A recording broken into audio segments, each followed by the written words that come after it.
नमस्कार, मैं अभी अभी सूचना कॉलोनी से आ रही हूं और वहां एक बड़े काम की बात पता चली है। चलिए आपको भी बताते हैं। चेहरे पर लाल, नीले और हरे रंग की चित्रकारी, चमकीले नारंगी टाइगर प्रिंट वाली स्कर्ट, सिर पर पुआल टोपी और आग में सांस लेने का विचित्र तरीका।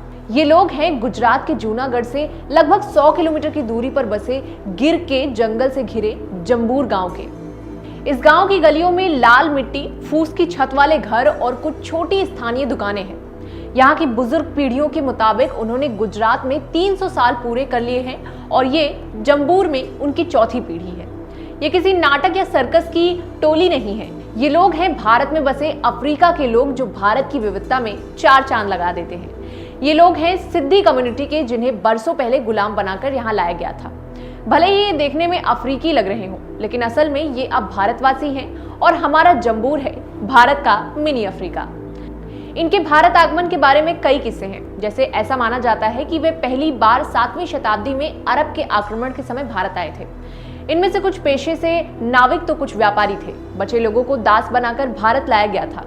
एक कहानी ये भी है कि जूनागढ़ के नवाब एक बार अफ्रीका गए थे, जहां उन्हें एक अफ्रीकी महिला से प्रेम हो गया। उन्होंने उससे शादी कर ली और जब वो उनके साथ भारत आई तो 100 गुलामों के साथ आई। तब से ये गुलाम भारत के ही होकर रह गए। ऐसा भी माना जाता है कि इनकी जनसंख्या के ज्यादातर लोगों को पुर्तगालियों द्वारा गुलामों के रूप में भारत लाया गया था।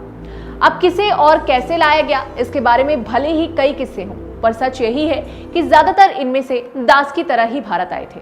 ये लोग अब भारत को ही अपना घर कहते हैं। इन्हें अफ्रीकी भाषा नहीं आती, पर ये गुजराती स्पष्ट बोल लेते हैं। मूल रूप से अफ्रीका के बटू समुदाय का हिस्सा रही ये जनजाति इस्लाम धर्म को मानने वाली है। हालांकि अब कुछ सिद्धियों ने हिंदू और ईसाई धर्म का भी पालन करना शुरू कर दिया है। बटू समुदाय को मुख्यतः दक्षिणी पूर्वी अफ्रीका से संबद्ध माना जाता है। इतने सालों के बाद भी यहाँ लोग बेहद बुरी हालत में रह रहे हैं। इनके मकान के कागजात इनके नाम नहीं है। ये लोग आज भी कच्चे मिट्टी के घरों में रहते हैं। इनके पेशे की बात करें तो ये दिन में जीविका के लिए छोटे मोटे काम करते हैं और रात में अफ्रीकी ताल पर नृत्य करते हैं।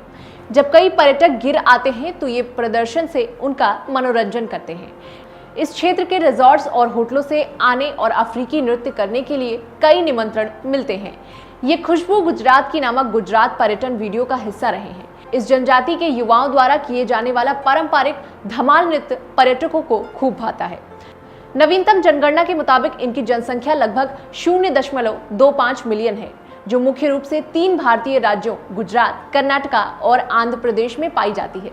बताया जाता है कि जब इस जनजाति को साल 2022 में वोट डालने का अधिकार मिला तो समुदाय में उत्सव मनाया गया था। इन लोगों ने नाच गाना किया, दावत किया। इस समुदाय के बारे में सबसे दिलचस्प बात यह है कि ये अपने समुदाय में ही शादी करते हैं, यानी ये जेनेटिक वेरिएशंस नहीं चाहते हैं। इसी समाज के अद्भुत सितारा हैं हीराबाई लोबी, जिन्हें इस साल राष्ट्रपति द्रौपदी मुर्मू ने पद्मश्री पुरस्कार से सम्मानित किया।